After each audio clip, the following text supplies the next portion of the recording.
Promising start to the season gave the team hope that the new flat-bottom regulations would allow them to stay competitive, but from mid-season onwards they were slipping back further and further, unable to live with the power of the Turbo Boys. Rosberg made the best of it with a combative win at Monaco and often tigered through for a points finish if the others fell by the wayside, but Jacques Laffite seemed rather overwhelmed by the whole situation and ended up DNQing twice towards the end of the season for no obvious reason. The advent of Honda power made an instant difference though, and with months of testing and development over the winter, the team will look forward to returning to the front in 1984. What should have been a good year, with significant financial backing from Benetton and the talented Alboreto at the wheel, never quite gelled for Ken's boys. With the exception of Alboreto's surprise win in Detroit and Sullivan's heroics at the Race of Champions, the cars were seldom anywhere near the points.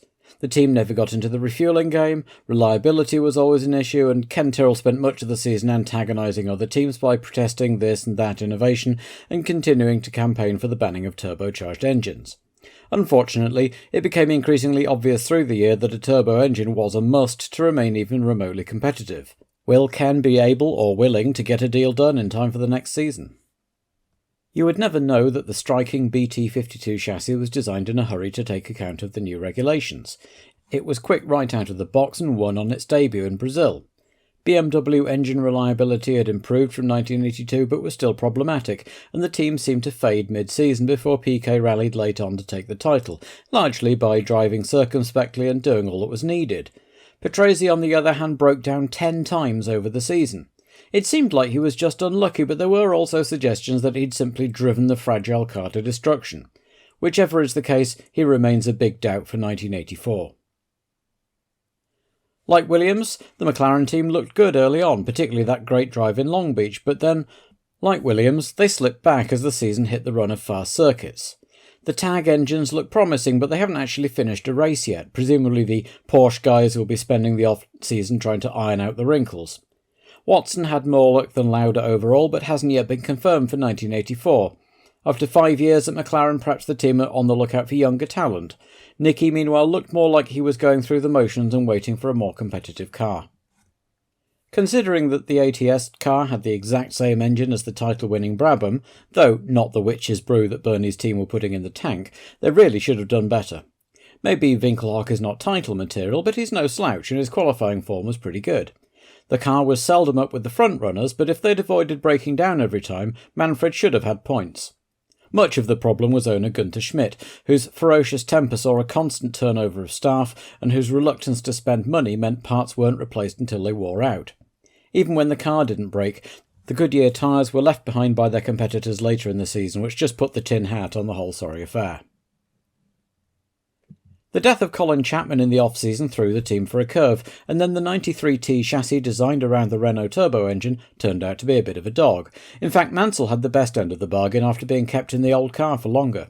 The mid-season arrival of Gerard Ducarouge and the stopgap 94T chassis improved matters immediately. However, a new chassis introduced mid-season tends to mean trying to iron out all those little niggles at race weekends that would usually be solved in testing, while Pirelli seemed to make great qualifying tyres but dreadful race tyres. It also didn't help that Mansell, De Angelis and team manager Peter Waugh all had a prickly relationship with each other. A forgettable season all told, but the ingredients are there for a good season next year. In 1982, the Renaults were the fastest thing on the track but couldn't finish. This year, the cars were much more reliable, and even when the car didn't suit the circuit, Prost could usually drag it into the points, and Cheever proved an able number 2, though he seemed to have all the bad luck with reliability. By mid-season, Prost looked nailed on for the title, only to see his lead evaporate as first Arnoux and then Piquet staged challenges, and the RE40 chassis didn't get the development it needed. Prost became increasingly despondent in the last few races of the season, and may not have been too disappointed to be fired for criticising the team. With Cheever also out, the team will have to hope they can find the right drivers for 1984. If the team thought 1982 was a trial, it had nothing on 1983. Salazar at least managed to drag the thing onto the grid a few times, but neither Villeneuve nor Aitchison looked anything like being able to, at least until the grid shrank enough that Kenny couldn't fail. Even the idea of holding a second car open for a pay driver backfired when Jean-Louis Schlesser's check bounced. It's difficult to find anything positive to say about the team's 1983 season, and you have to wonder if we will see them again next year. The same old story at Alfa Romeo, lots of resources, lots of talent, lots of promise, but results fairly thin on the ground. Some expected the team to implode after the change in management, and there were definite signs of internal turmoil. The Keystone Cop's approach to pit stops, and the farce around De Cesaris's fire extinguisher and De Courage's sacking for it, for instance. On the track, De Cesaris continued his improvement, often qualifying well and taking a brace of second places after good drives, while Baldi started brightly but soon faded to the status of also ran. Even with the team now at arm's length from the manufacturer proper, the owners must eventually get tired of their name being on a high-profile failure. After challenging for the driver's title in 1981 and making several podium visits in 1982, for Ligier to fail to score a single point in 1983 is something of a come-down for them. Jarier was occasionally quick in the first few races, but it soon became obvious that Guy Ligier had written off the season as a bad job, and Jarier slipped into pettiness and made himself very unpopular in the paddock. He retired a few days after the end of the season, a sad end to a 12-year career. Poor Raoul Boesel was basically ignored by the team as soon as his sponsorship cheque had cleared, and did about as well as he could under the circumstances. Will he find any takers for his services next year? Renault Turbo Power beckons for 1984, and Guy Ligier will have to hope that the wait was worth it. A second successive constructors' title achieved much in the same way as last year's, a balance of speed and reliability with talented drivers in the cockpit. Patrick Tambay was supposed to provide a backup for star signing Arnoux, but shone where Rene struggled early season. Arnoux, for his part, took some time finding his feet at Maranello, but put on a late charge to go into the last race still in the title hunt. Looking forward to 1984, many feel that Tambay's exit is a mistake. He's a great development driver and provides good feedback, as well as having a knack of eking out tyres and fuel. Neither Arnoux nor Alboreto have shown similar qualities, and with refuelling banned for 1984, that might make a big difference. A better season than they might have expected, given the way they were living from hand-to-mouth sponsor-wise, and spent too much time and energy on Alan Jones's abortive comeback. Marc Sura showed his quality with some great early season drives, and Thierry Boutsen looked able enough once he appeared in the second car. Like all the normally aspirated cars, the Arrows looked much better on the early season twisty circuits than the late season fast ones, and Goodyear tyres had a similar trajectory, but at least it was usually pretty reliable. Not much in the way of points or results to show for it, but the team can be pretty satisfied all told.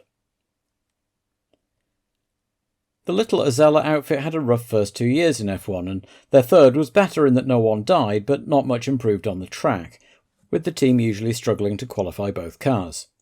The Alfa Romeo engines turned out to be heavy and underpowered, but it was the start of a relationship which Enzo Osella hopes will lead to a turbo deal for 1984. The team's mission for 1983 then was to make sure that happened by showing Alfa Romeo's management that they could compete, and evidently they managed, as the deal was done just after Kyalami. The hard-trying little team deserve better. Things looked bright for Theodore at the start of the year.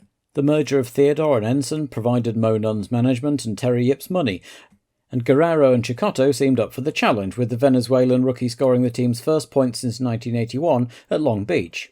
After that, it all went wrong.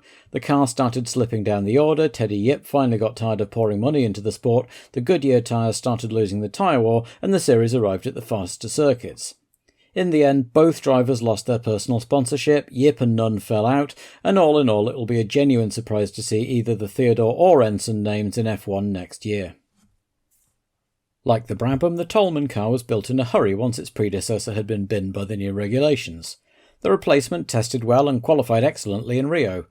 Things then went south a bit, and while both cars usually qualified and ran decently in midfield, there was a real reliability problem. However, a change to Holset turbochargers signalled an upswing in form, with Derek Warwick frequently driving like a man possessed, and finally scoring his and the team's first points in Holland. 3 more points finishes followed to scoot the team up to a well-deserved 9th place. They'll do well to keep Warwick, though, as he's certainly underlined his credentials this year. Giacomelli, on the other hand, was anonymous in the second car and may also be on his way, depending on what other options are presented to them in the off-season.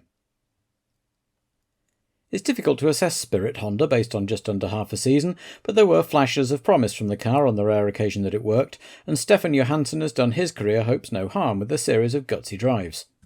The team can justly feel ill-used by Honda, who seem to have used Spirit simply as a shop window for their wares rather than having any real intention of sticking with them, and it remains to be seen what, if anything, will be seen of Spirit in 1984.